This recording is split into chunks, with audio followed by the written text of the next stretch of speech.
Feche os seus olhos, aquiete o coração, aquiete a alma.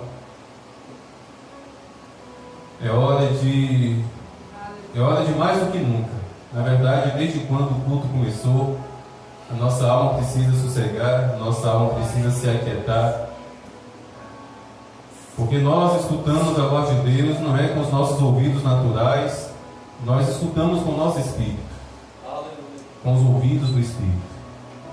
E é chegada a hora de proclamar a palavra de Deus, e mais do que nunca, eu me sinto na necessidade de receber ajuda, de receber o socorro do Senhor.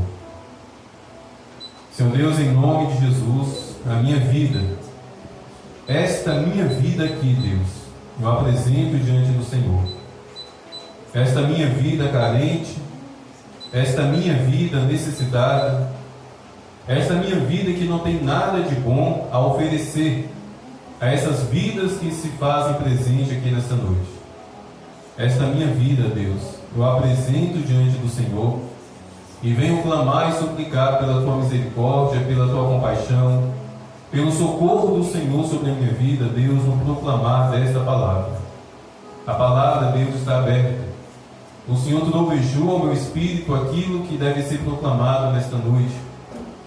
Mas eu sou carne, eu sou humano, careço, Deus, do Teu Espírito Santo. Ajuda-me, Senhor. Venha sobre minha graça, a unção, a sabedoria do Teu Santo Espírito, Deus, para que não seja eu, mas que seja o Senhor, e somente o Senhor, a falar conosco, em nome de Jesus.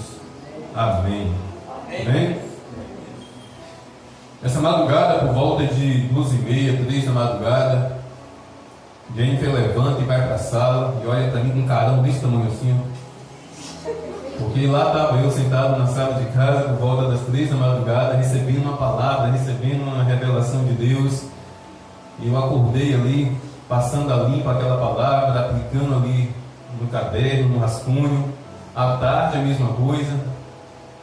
Ela já me envia aqui para a igreja com mais ou menos uma folha e meia de uma ministração, de um rascunho de uma ministração, porque tem coisa que eu preciso anotar, tem coisa que fica impresso assim no espírito, mas tem coisa que eu preciso anotar no rascunho para não perder nada.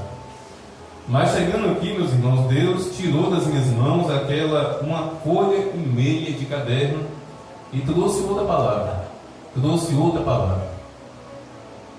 E como eu não tinha nenhuma folha branca de caderno, eu corri lá atrás e peguei um guardanapo.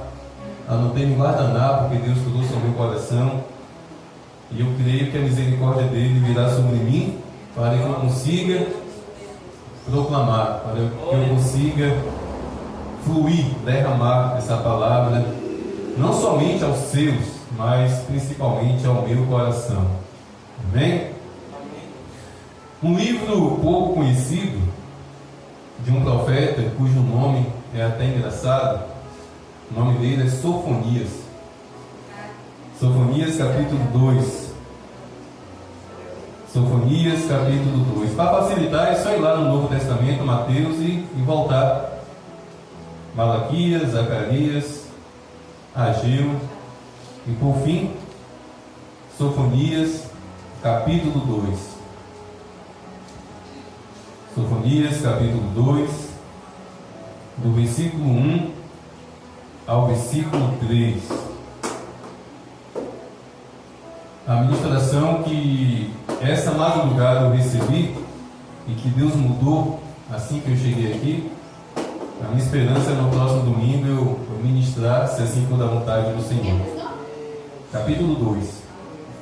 Sofonias capítulo 2, do versículo 1 ao versículo 3, assim diz a palavra de Deus: reúna-se e concentre-se, ó nação sem pudor, antes que saia o decreto e o dia se vá como palha, antes que venha sobre você o furor da ira do Senhor.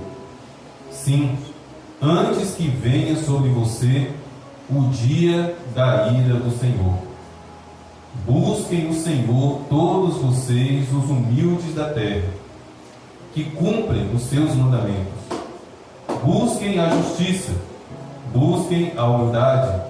Talvez assim vocês sejam poupados no dia da ira do Senhor.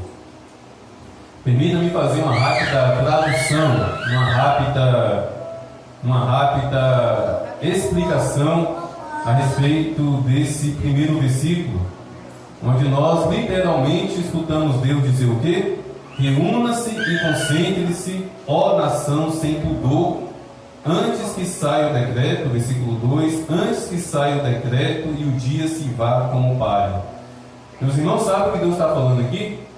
Deus está falando da seguinte forma: reúna-se e concentre-se, ó povo sem vergonha. Sem pudor significa sem vergonha. Esse é o significado de sem pudor.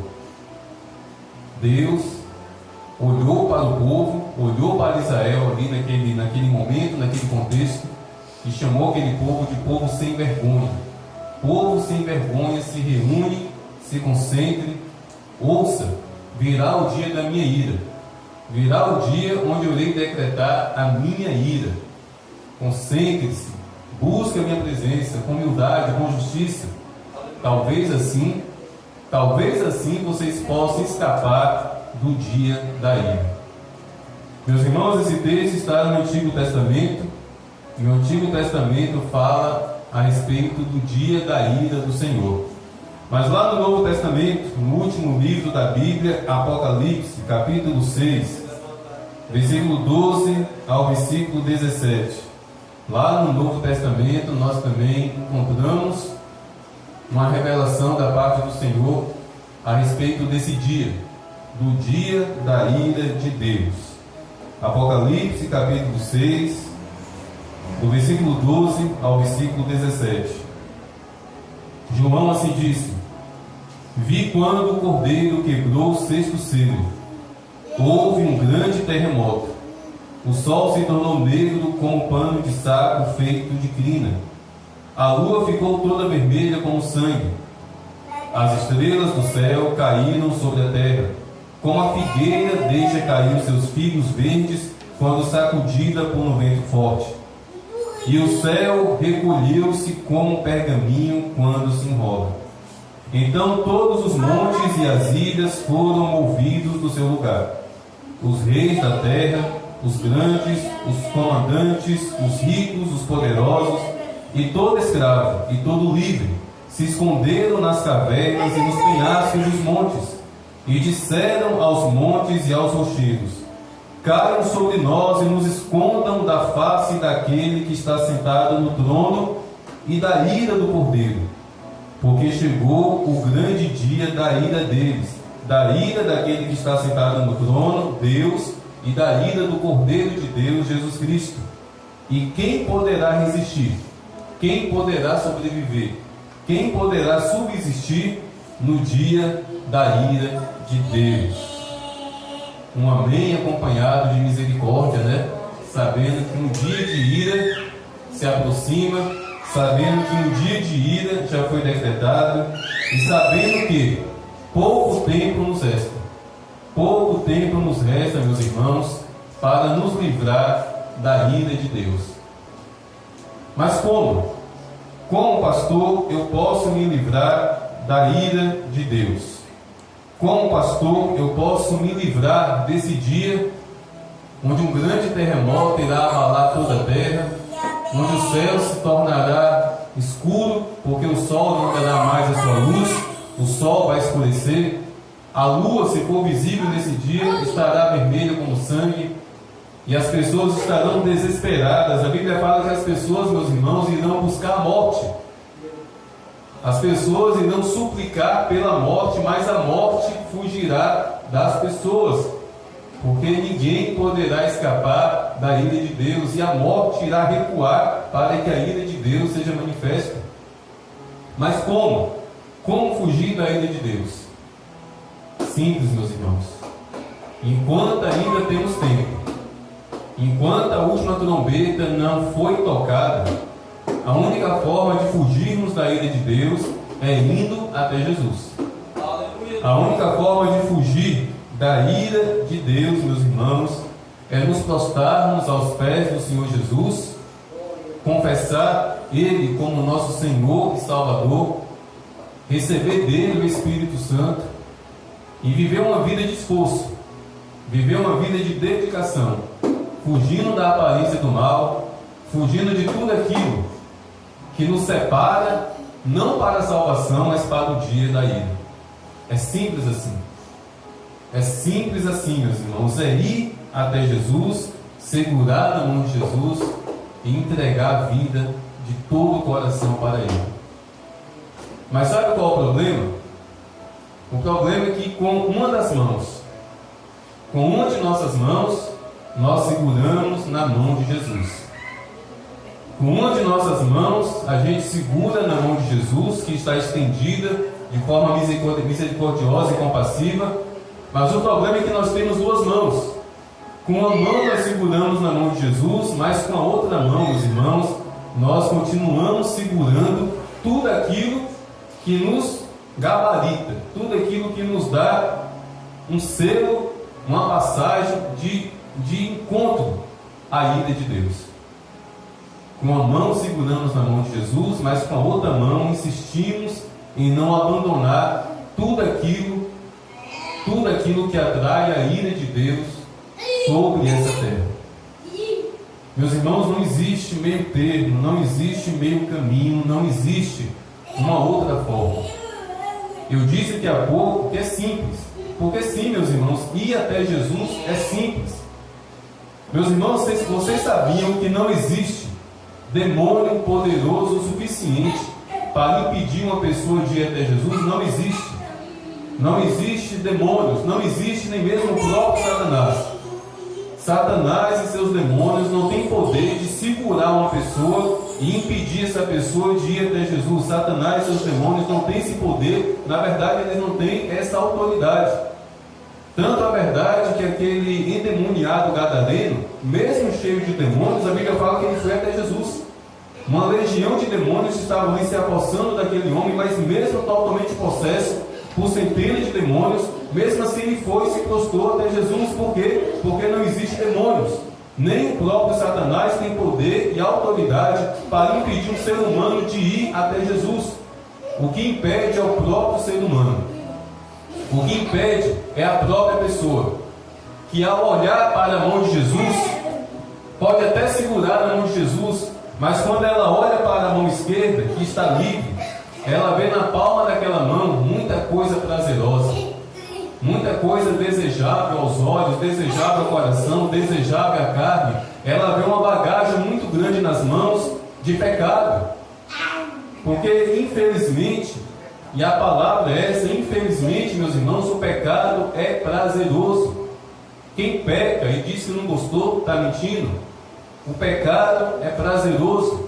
Seja qual for o pecado do vício, droga, álcool, cigarro, seja qual for o pecado, todo pecado, infelizmente, é prazeroso, e por isso que nós caímos, porque o pecado, ele age justamente na nossa carne, nos desejos carnais.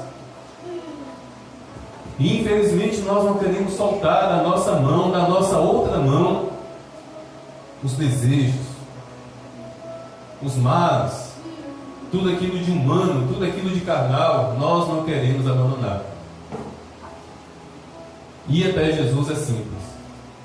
Abandonar aquilo que nos afasta de Jesus, aí que é complicado, meus irmãos, porque é renúncia. É renúncia. Um dos convites de Jesus ao pecador é o seguinte: se alguém quiser vir após mim, vir após mim significa o quê? É Jesus dando um passo e logo em seguida nós dando um passo seguindo ele, é indo após ele. Se alguém quiser vir após mim, vírgula, negue-se a si mesmo. O primeiro passo é negar a si mesmo. Aí depois, vírgula, pegue a sua cruz e me siga. O problema é que queremos seguir Jesus. É lindo, é maravilhoso seguir Jesus. Mas negar nós mesmos não queremos. Carregar a nossa cruz, meus irmãos, é sacrifício. Sacrificar os desejos da carne, sacrificar aquilo que é prazeroso ao nosso coração enganoso, isso nós não queremos. Mas queremos ir até Jesus, queremos seguir Jesus, dando esse salto. Dando um salto pelo negar a si mesmo e dando um salto do carregar a cruz. É impossível. É impossível. Você pode até vir à igreja, você pode até participar dos cultos, você pode até cantar louvores lindos e maravilhosos ao Senhor. Você pode fazer tudo isso.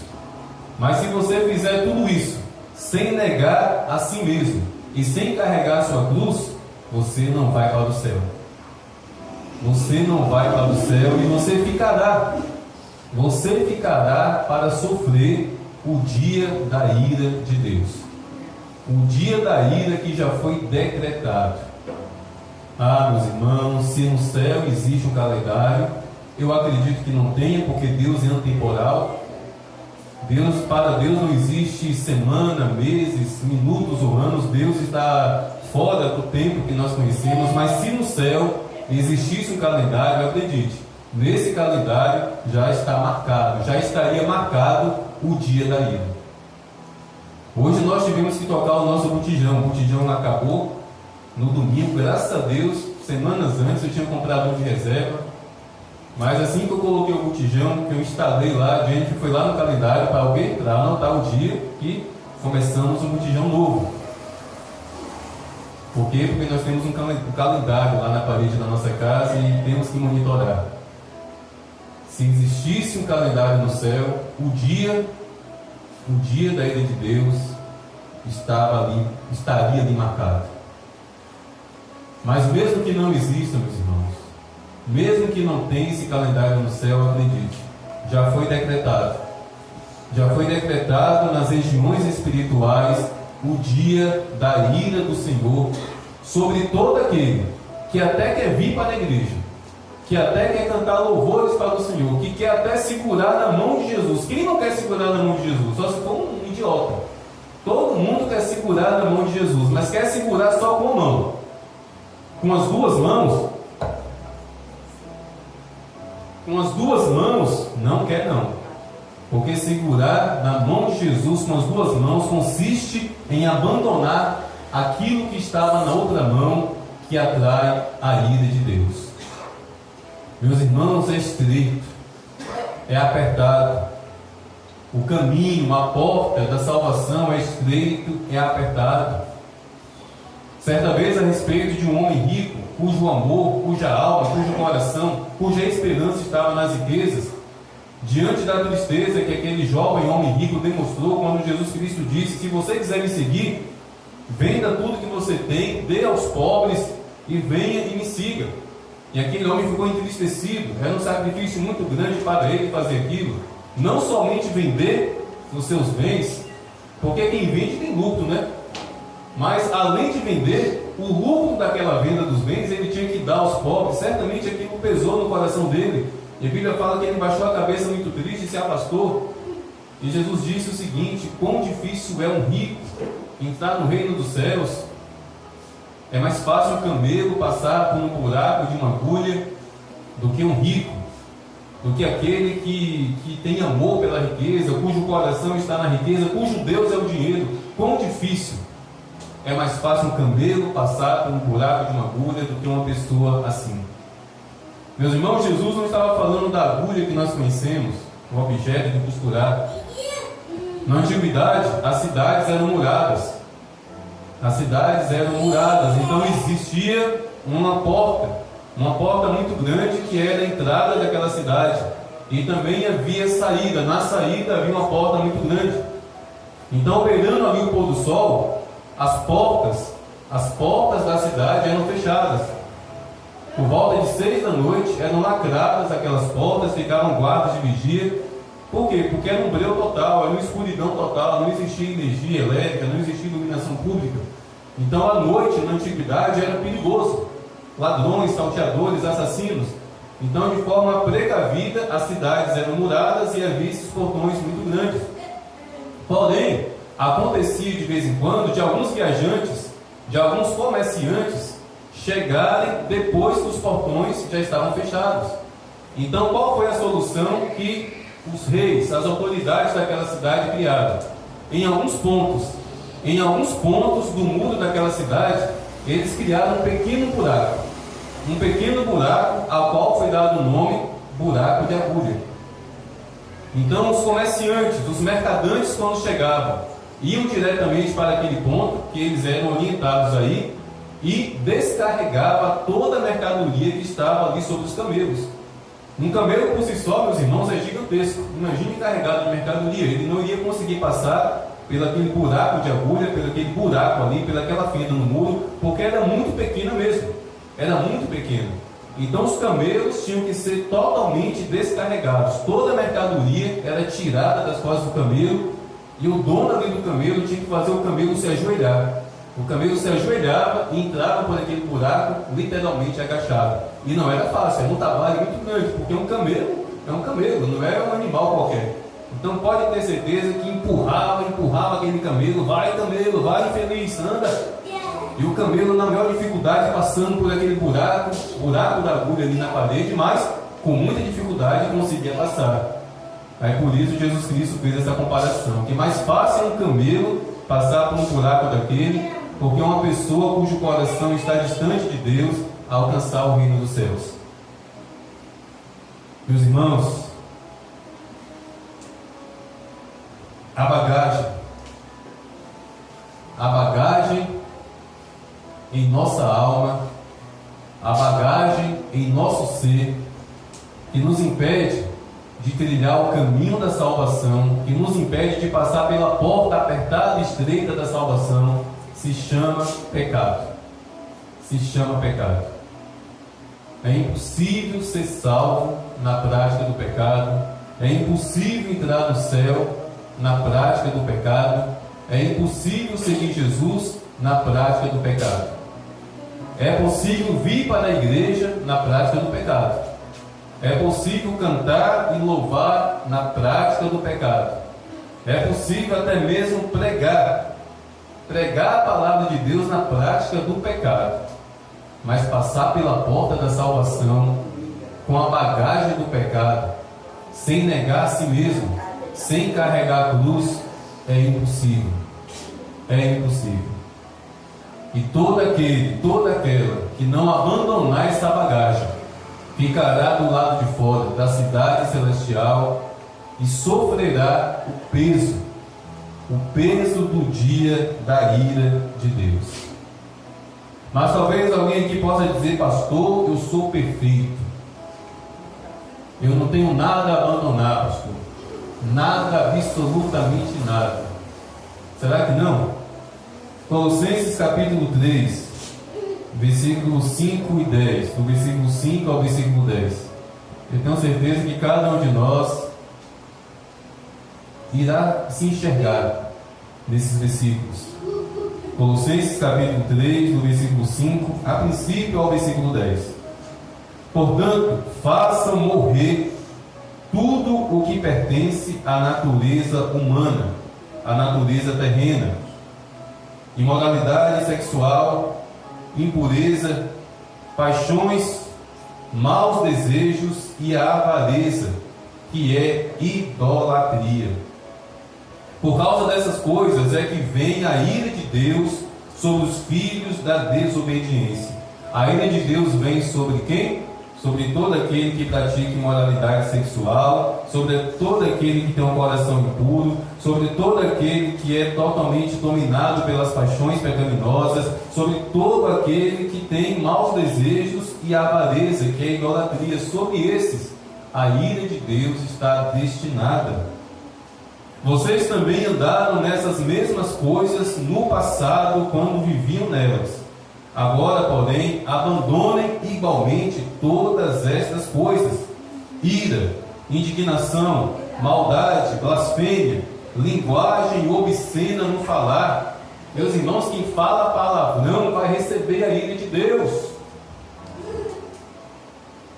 Vocês já perceberam que tem pessoas que já parece que faz parte do vocabulário da pessoa falar palavrão? A pessoa não consegue conversar normalmente sem falar um palavrão. Já impregnou na alma, já enraizou na alma. E a palavra de Deus está dizendo que sobre esta pessoa de boca suja, de boca podre, de boca imoral, a ira de Deus está destinada. Não mintam uns aos outros, ou seja, a verdade, e somente a verdade, por mais que doa, por mais que machuque, verdade e somente a verdade. Não mintam uns aos outros, uma vez que vocês se despiram da velha natureza com as suas práticas e se revestiram da nova natureza que se renova para o pleno conhecimento, segundo a imagem daquele que a criou. Amém? Eu tenho certeza que cada um de nós aqui se enquadra em um, ou dois, ou três, ou talvez a todos os pecados aqui citados. Não tem nenhum inocente dentro dessa igreja. E essa palavra está sendo proclamada para que nós, culpados desses pecados, venhamos refletir, venhamos meditar e aproveitar. A trombeta, a última trombeta ainda não foi tocada. Quando essa trombeta tocar, não abrir e não piscar de olhos, todos aqueles que negaram a si mesmo, todos aqueles que carregaram a sua cruz, todos aqueles que seguraram na mão de Jesus com as duas mãos, serão arrebatados. E ficarão aqueles que até cantaram, que até louvaram, que até glorificaram, que até evangelizaram, que até expulsaram demônios, que até pregaram. Ficarão aqueles que fizeram tudo isso, mas segurando na mão de Jesus só com uma mão, e a outra na mão livre. A outra mão livre, para alcançar, para segurar e para trazer para dentro do coração todas essas imundícies e praticar todas essas imundícies. Meus irmãos, essa palavra não é Deus sendo duro comigo e com você. Essa palavra não é Deus sentado em seu trono de glória nesse exato momento, olhando para nós com um olhar enfurecido. Essa palavra revela um Deus de misericórdia. Essa palavra revela um Deus de amor, que está nos dando tempo para refletir, para meditar e para se arrepender verdadeiramente dos nossos pecados e segurar nas mãos de Jesus. Segurar nas mãos de Jesus, meus irmãos, com as duas mãos, abraçar Jesus com toda a força e não soltar, e pedir ajuda a Ele. Me ajude, Jesus, a negar a minha humanidade, me ajude, Jesus, a negar a minha natureza humana. Jesus, qual é a cruz que eu tenho que carregar? Me ajude a carregar essa cruz. E eu repito, cruz é o sacrifício que você tem que fazer para seguir Jesus. Infelizmente, durante muitos anos foi ensinado que cruz é o meu marido, cruz é a minha mulher, ou mulher difícil, ou homem difícil. Não, cruz não é pessoas, cruz não é o ser humano. Cruz é o sacrifício que você tem que fazer para seguir Jesus, negando a si mesmo todos os dias. Versículo 12 até o versículo 17 do capítulo 3 de Colossenses. Colossenses capítulo 3, do versículo 12 até o 17. Portanto, como eleitos de Deus, santos e amados, revistam-se de profunda compaixão, de bondade, de humildade, de mansidão e de paciência. Suportem-se uns aos outros e perdoem-se mutuamente, caso alguém tenha motivo de queixa contra outra pessoa. Assim como o Senhor perdoou vocês, perdoem também uns aos outros. Acima de tudo isto, porém, esteja o amor, que é o vínculo da perfeição. Que a paz de Cristo seja o árbitro, o juiz no coração de vocês, pois foi para essa paz que vocês foram chamados em um só corpo, e sejam agradecidos. Que a palavra de Cristo habite ricamente em vocês, instruam, aconselhem-se mutuamente em toda sabedoria, louvando a Deus com salmos, hinos e cânticos espirituais, com gratidão no coração. E tudo o que fizerem, seja em palavra, seja em ação, façam em nome do Senhor Jesus, dando a Ele graças e louvor. Amém? No mesmo capítulo de Colossenses, versículo 3, do capítulo 3, do versículo 12 em diante. Nesse mesmo capítulo de Colossenses, capítulo 3, Paulo nos instrui como deve ser o nosso proceder, como eleitos de Deus, como homens e mulheres que foram chamados para a salvação. Uma vida de louvor, uma vida de oração, uma vida de misericórdia, de compaixão, de piedade um para com os outros, perdoando uns aos outros, suportando a fraqueza uns dos outros e se esforçando, meus irmãos, se esforçando para viver uma vida de santidade, uma vida de homem e mulher salvo. Meus irmãos, a salvação não teve nenhum esforço da minha parte ou da sua parte, foi o esforço unicamente de Jesus Cristo. Mas permanecer salvo requer um esforço meu e seu. Se você não se esforçar para permanecer salvo, se você não se esforçar para permanecer salva, é esforço. Você tem que se esforçar contra a sua carne, contra os desejos da sua carne, você tem que resistir a Satanás. Caso contrário, pereceremos, iremos tropeçar, e iremos testemunhar na nossa própria carne, na nossa própria alma, no nosso próprio espírito, o peso da ira de Deus. Infelizmente, muitos são aqueles que querem tirar da Bíblia a ira de Deus. É impossível. O Deus que ama, o Deus que tem misericórdia, o Deus que tem compaixão, o Deus que amou o mundo de tal maneira que enviou seu Filho Jesus Cristo, para que todo aquele que nele crê não pereça, mas tenha vida eterna. O Deus que é amor. A palavra de Deus, meus irmãos, não diz que Deus ama. A palavra de Deus diz que dele é amor. Ou seja, a personalidade, a identidade de Deus, a essência de Deus é amor.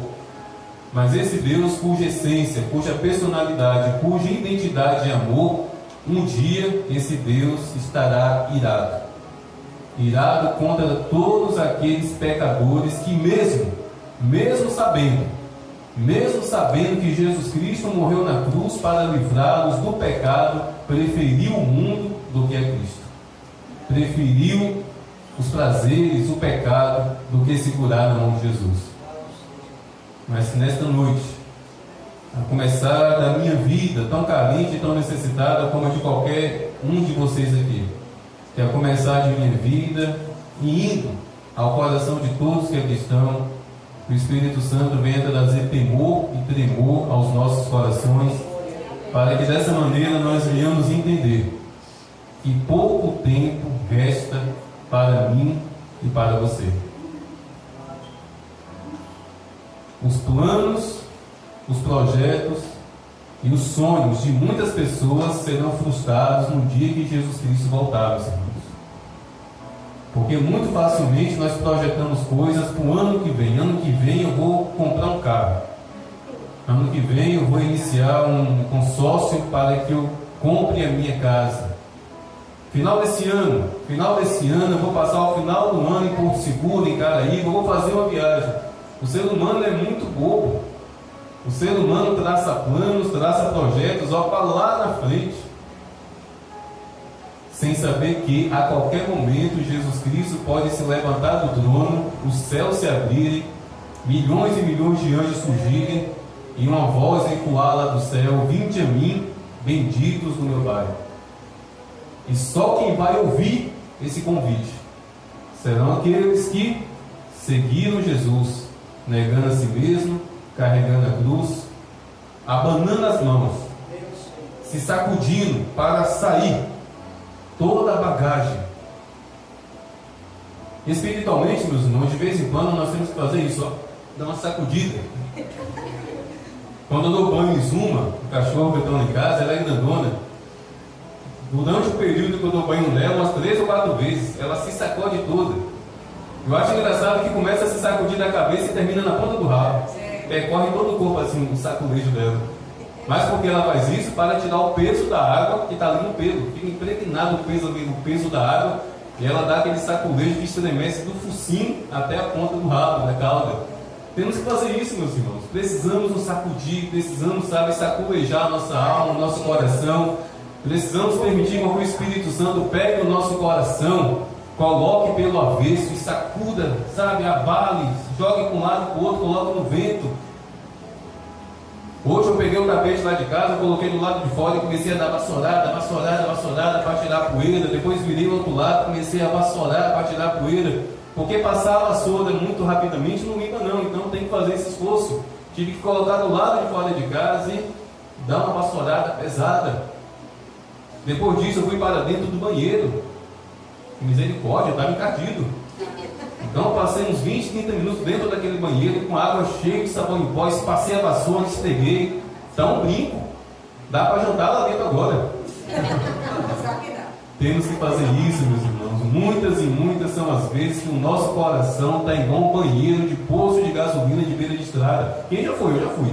Misericórdia. Banheiro de poço de gasolina de beira de estrada é terrível. E muitas vezes nosso coração está dessa maneira.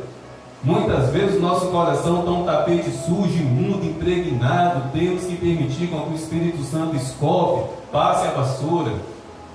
Mas na verdade o Espírito Santo não escova e nem passa a vassoura. Sabe o que o Espírito Santo faz? Ele lança fogo.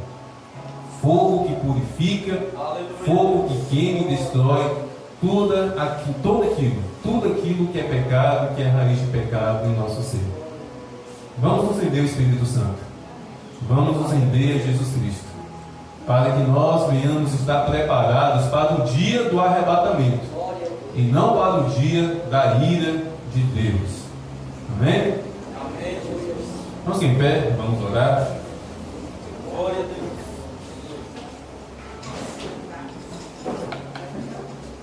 Vão para a casa de vocês chupando essa manga. Vão para a casa de vocês com esse abacaxi para descascar, com essa batata quente na mão. A ira de Deus se aproxima. A ira de Deus breve está. Feche os olhos, vamos orar. Senhor Deus, em nome de Jesus, apesar da Tua palavra ter sido dura, ter sido pesada, apesar da Tua palavra ter revelado a Tua ira sobre aqueles que rejeitaram a Cristo, apesar da Tua palavra nos alertar a respeito de um dia onde a ira do Senhor descerá sobre essa terra, ainda assim, Deus, nós agradecemos ao Senhor, porque é a Tua palavra. A Tua palavra consola, a Tua palavra tem versículos maravilhosos, mas a Tua palavra também tem versículos que revelam que Tu és o juiz e que a mesma mão do Senhor que nos abençoa é a mesma mão que irá segurar uma espada para, com um único corte, separar o joio do trigo. Mas Deus, eu entendo que ainda temos tempo. Se estamos aqui nessa noite é porque ainda temos tempo de nos arrepender, de abandonar o pecado, de segurar na mão de Jesus com as duas mãos e clamar pela misericórdia, pelo perdão dele, pelo lavar, pelo purificar por meio do sangue do Cordeiro. Nos ajude, Senhor. Tenha piedade de nós, tenha compaixão de nós. Toca o nosso coração com a Tua bondade, que a Tua bondade nos leve ao arrependimento. E que o Teu Espírito Santo, Deus, venha tornar essa palavra uma brasa de fogo a incomodar o nosso coração e a nos levar, Deus, a nos render aos Teus pés, clamando e suplicando pela Tua misericórdia, em nome de Jesus Cristo.